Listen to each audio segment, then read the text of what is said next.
করতে চান, যদি বাংলাদেশের জনগণের সরকার হয়ে থাকে, তাহলে এই ধরনের ইস্যু সংসদে আলোচনা করতে দিতে হবে। আমরা আলোচনা সংসদে করব না উত্তেজনা বৃদ্ধির জন্য, আমরা আলোচনা করব বাংলাদেশের স্বাধীনতা এবং সার্বভৌমত্বকে সুসংহত করার জন্য। এটি আমাদের উপর অর্পিত পবিত্র দায়িত্ব।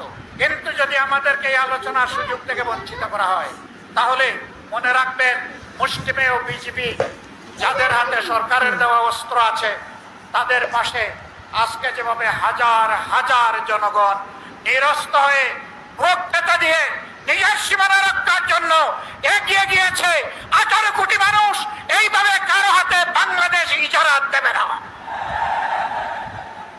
এই 18 কোটি মানুষের 36 কোটি হাত বাংলাদেশকে পাহারা দিয়ে রাখবে ইনশাআল্লাহ।